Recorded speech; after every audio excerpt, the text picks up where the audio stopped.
Hola y bienvenidos a Historias de la Web. Te invito a que te suscribas y dejes tu like para apoyar el canal y ayudarme a llegar a los 100 suscriptores, además no perderte nuestro contenido. Historia 1.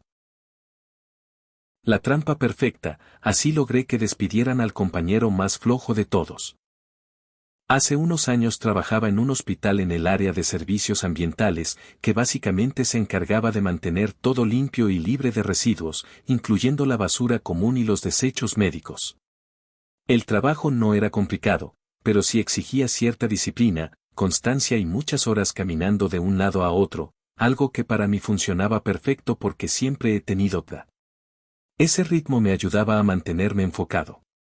Normalmente, cuando trabajábamos en pareja, para la hora del almuerzo ya tenía casi todo el hospital cubierto y limpio. Éramos bastante eficientes, hasta que contrataron a un nuevo compañero llamado Ben. Al principio, parecía buena onda. Era de esos tipos que caen bien rápido, siempre con alguna broma y una sonrisa fácil. Pero no pasó mucho tiempo antes de que las cosas empezaran a ir mal. Un día llegué al trabajo y noté que los botes de basura estaban completamente desbordados. Al día siguiente, la situación fue igual. Y al siguiente, también. Empecé a atrasarme muchísimo porque cada mañana tenía que recoger toda la basura que había quedado acumulada. No llegaba ni a la mitad de mi sección para la hora del almuerzo y estaba tan presionado que incluso dejaba de recoger los desechos médicos para poder avanzar con lo más urgente. Me estaba afectando físicamente y también mentalmente, porque el estrés se acumulaba. Obviamente, me quejé. Fui varias veces con mi jefa para decirle que algo no estaba bien. Ella ya estaba recibiendo presiones de otros departamentos porque la basura no se estaba retirando a tiempo, pero había un problema, no podíamos probar que Ben no estaba haciendo su trabajo. Nadie lo veía, siempre parecía estar ocupado cuando alguien le preguntaba algo, y para colmo, era buen mentiroso. Daba explicaciones rápidas y convincentes. Los horarios y las rutas de limpieza no dejaban claro quién hacía qué cuando estábamos trabajando en secciones separadas. Frustrante. Así que decidí que, si quería solucionar esto, tenía que encontrar pruebas por mi cuenta. Planeé una pequeña trampa. Un viernes por la mañana, vi que uno de los botes de basura en una zona específica estaba desbordado. Sabía que esa ala del hospital iba a estar cerrada todo el fin de semana y que nadie movería nada. Era perfecto. Tomé una foto del bote como evidencia y lo dejé ahí tal cual, sin tocarlo. Sabía que Ben estaría trabajando ese fin de semana y que esa parte del edificio estaba dentro de su ruta asignada. El lunes llegué temprano y fui directo a revisar el bote. Estaba exactamente igual. Ni un cambio. Tomé otra foto desde el mismo ángulo para que no hubiera dudas. Fui directo a la oficina de mi jefa, le mostré las fotos y le expliqué lo que había hecho. Ella no lo dudó un segundo y lo llamó de inmediato. Al principio, Ben intentó sus típicas mentiras.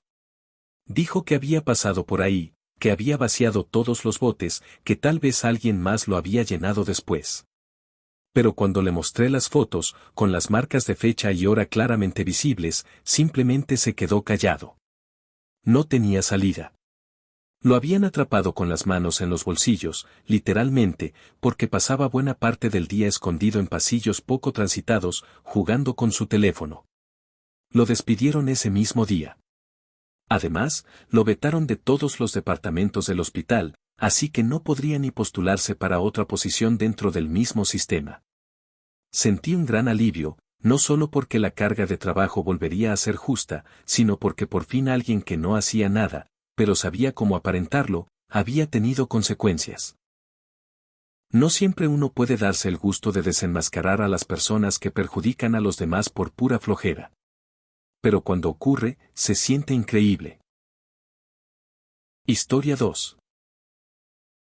Ayudé a mi antiguo jefe a vengarse de su ex con una jugada magistral. Hace unos años, trabajé en un taller donde el ambiente era bastante relajado, y tuve la suerte de tener un jefe que, sinceramente, era un tipo excepcional. Era de esos líderes que no solo daban órdenes desde la oficina, sino que también estaban dispuestos a ensuciarse las manos con nosotros en los hangares.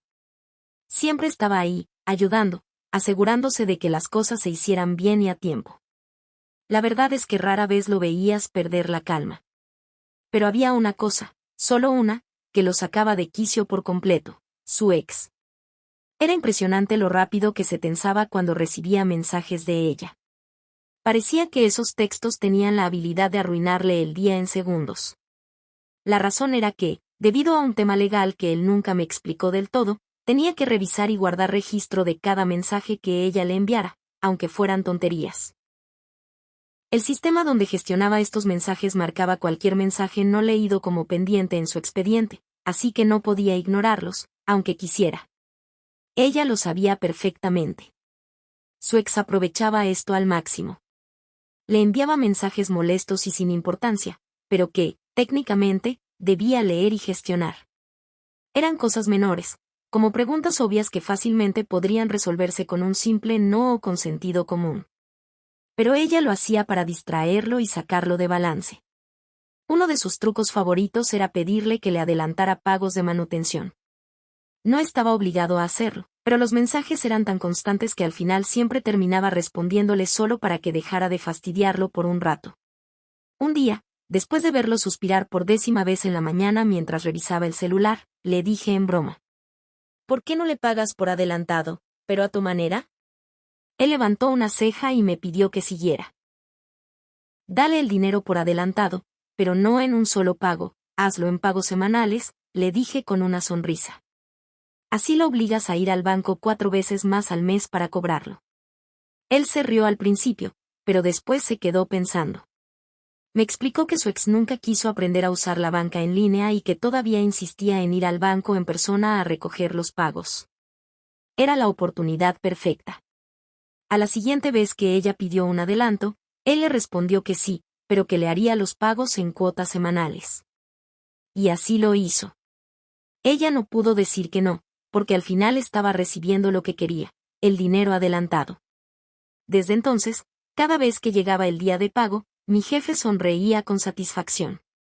Era una pequeña victoria, pero para él era suficiente. Sabía que ella estaba perdiendo tiempo, haciendo colas innecesarias, y que esta vez, él había jugado con sus reglas. Nunca le causó daño real, pero le hizo sentir un poco del fastidio que ella le había causado durante tanto tiempo. Y sinceramente, creo que ambos ganaron algo de paz después de eso. A veces, la mejor venganza no es ruidosa ni dramática, sino una jugada simple que te devuelve un poco de control. Historia 3. Me despidió por querer hacer las cosas bien, hoy soy un éxito y su empresa está por caer. Hace 3 años, me despidieron de un estudio de vitrales donde trabajaba como artista, principalmente como pintora y diseñadora de vidrio. Era un trabajo que me apasionaba, pero que terminó siendo una experiencia mucho más amarga de lo que imaginé. El motivo de mi despido fue, en teoría, falta de trabajo, pero la verdad es que fue una represalia bastante disfrazada. Desde el principio, me tomé muy en serio la seguridad en el estudio. No solo porque me preocupara por mí misma, sino porque trabajar con plomo, ácido y otros materiales tóxicos no es juego. Yo venía de un estudio anterior donde la seguridad era prioridad, donde seguíamos al pie de la letra las normas de la OSHA, Administración de Seguridad y Salud Ocupacional, y donde se valoraba que alguien levantara la voz cuando algo estaba mal. En este nuevo estudio, el dueño parecía confiar en mí al principio. Incluso me asignó como responsable de seguridad. Así que me sumergí en los manuales de OSHA, revisé protocolos, propuse mejoras. Pero, con el tiempo, me di cuenta de que mis sugerencias siempre caían en saco roto. Lo que yo decía era visto como exagerado o molesto. A veces, incluso me daban respuestas pasivo-agresivas, como si estuviera complicándoles la vida por intentar que trabajáramos de forma segura. La situación se volvió todavía más tensa cuando llegó la pandemia. Algunos de mis compañeros se negaban a usar mascarillas, y aunque yo insistía en que debíamos cumplir las normas, nadie parecía tomarlo en serio. Finalmente, alguien, que no fui yo, aunque todos asumieron que sí, llamó a la OSHA para reportar las condiciones inseguras. Después de esa llamada, mi jefe empezó a tratarme de forma distinta. De pronto, me quitaron las responsabilidades de seguridad. Pocas semanas después, contrataron a alguien nuevo y, después de esperar un tiempo prudente, me despidieron. Según ellos, ya no había suficiente trabajo para mantenerme, pero curiosamente sí había trabajo para la persona recién contratada. Todo el mundo sabía lo que había pasado, pero nadie lo decía en voz alta. Fue un golpe duro. Estaba en Los Ángeles, una ciudad cara, y no tenía claro cómo iba a sobrevivir. Pero seguí adelante. Me enfoqué por completo en mi propio arte, algo que había estado haciendo de lado. Puse todo mi esfuerzo en crear, en buscar oportunidades, en encontrar mi espacio. Y lo logré. Poco a poco, empecé a recibir encargos.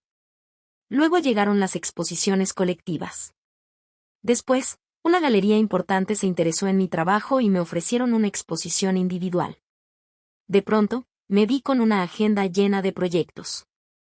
Hoy tengo tanto trabajo que ya estoy reservada hasta 2026. He logrado ahorrar más de $30,000, algo que parecía imposible cuando me quedé sin empleo. Anoche, asistí a un evento de la industria y ahí estaba él, mi ex jefe. La persona que me despidió, que me desvalorizó y que no quiso escuchar cuando le hablaba de seguridad. No parecía estar en su mejor momento. Me contó que el estudio estaba mal, que había tenido que reducir las horas de todos a solo 2 días por semana y que muchos de sus empleados ya estaban buscando otro trabajo. Entonces me dijo, con una sonrisa forzada: «Escuché que tienes una exposición». «Sí, las cosas van muy bien», le respondí, mirándolo directo a los ojos y con la mejor de mis sonrisas. En ese momento lo supe, no necesitaba decirle nada más. No necesitaba reproches, ni explicaciones, ni sacar viejas cuentas. Mi trabajo, mi estabilidad, mi crecimiento, todo hablaba por sí solo. El éxito es, sin duda, la mejor venganza. Historia 4.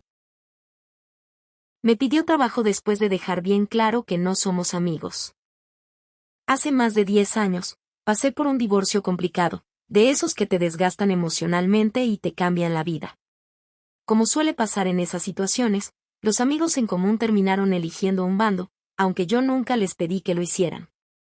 No hubo ultimátums ni exigencias de mi parte, pero, inevitablemente, la mayoría decidió quedarse del lado de mi ex.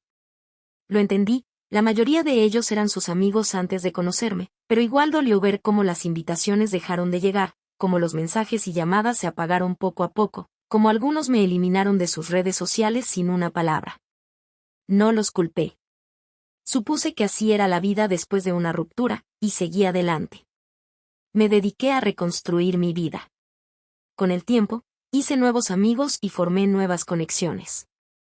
Algunas pocas personas de aquel círculo, especialmente algunas de las esposas de esos amigos, mantuvieron algo de contacto conmigo, pero nada profundo. Sabía que, en el fondo, había perdido aquel grupo, y me acostumbré a la idea. Una de las últimas veces que crucé con alguno de ellos fue justo antes de que el divorcio se finalizara. Mi ex me invitó a un evento especial donde incluso había reservado para mí un boleto VIP. Pensé que quizá era una oportunidad de cerrar las cosas de buena manera. Estaba en la zona VIP recogiendo mis credenciales cuando me topé con uno de sus amigos más cercanos, un tipo con el que antes había tenido una buena relación. Le había cuidado a sus mascotas cuando él viajaba, habíamos pasado tardes jugando juegos de mesa y compartido varias cenas. Pero cuando lo saludé con un simple hola, me miró fijamente, me dio la espalda y me ignoró como si nunca me hubiera conocido. Fue uno de esos momentos que se quedan clavados, un mensaje claro y brutal. No eres bienvenida. No somos amigos. Así que dejé ese capítulo atrás por completo. No tenía ninguna intención de volver a cruzarme con esa gente. Avancé, volví a casarme, y mi vida empezó a mejorar significativamente. Profesionalmente, también me fue bien. Con el tiempo, llegué a ocupar un puesto de cierta influencia en una empresa importante. Me sentía orgullosa de lo lejos que había llegado. Y entonces, un día, todo se dio la vuelta de una manera que jamás hubiera esperado. Una mañana, revisando mi correo del trabajo, encontré un mensaje de una dirección que me parecía familiar. Lo abrí y casi no pude creer lo que estaba leyendo. Era de aquel mismo tipo, el que me había ignorado años atrás como si no existiera. El correo empezaba con un saludo forzado: ha pasado mucho tiempo. Espero que estés bien. La típica cordialidad vacía. Pero lo que realmente me dejó helada fue lo que seguía. Por cierto, acabo de postularme para un trabajo en tu empresa. Te puse como referencia. Ojalá puedas decir cosas buenas sobre mí. Me quedé leyendo el correo varias veces. ¿En serio? Después de todo, este era el mismo hombre que me había borrado de su vida sin dudarlo. Y ahora, necesitaba que yo lo ayudara a conseguir un trabajo en la empresa donde yo trabajaba, usando mi nombre como referencia, como si aún fuéramos amigos. Entré a LinkedIn para confirmar y sí, ahí estaba su perfil. Había estado buscando trabajo activamente, probablemente sin mucho éxito, porque ya llevaba varios meses intentando encontrar una buena oportunidad. Durante un momento pensé en simplemente ignorarlo. Pero la verdad es que, mientras más lo pensaba, más me molestaba su descaro. No solo me había borrado, sino que ahora pretendía que le abriera una puerta como si no hubiera pasado nada. Sentí que tenía que hacer algo. Así que llamé directamente a Recursos Humanos y fui clara: este candidato me puso como referencia, pero quiero que sepan que no lo recomiendo. No solo no puedo hablar bien de él, sino que, sinceramente, no creo que sea una buena adición a esta empresa. También contacté a uno de los socios del área a la que él se estaba postulando y le conté la historia. Se rió conmigo del descaro de este hombre. No hizo falta decir más: su candidatura nunca avanzó. Ni siquiera llegó a la etapa de entrevista. No necesitaba venganza. Pero ese momento me dio una satisfacción enorme. No por rencor, sino por dignidad. A veces la vida se acomoda sola. Y a veces, uno tiene la oportunidad de cerrar un círculo de la mejor manera, simplemente no ayudando a quien te borró cuando más necesitabas a tus amigos. Muchas gracias por ver el video hasta el final. Recuerda darle like y suscríbete para más contenido. No olvides activar las notificaciones para que YouTube te avise cuando subamos nuevo video. Hasta la próxima.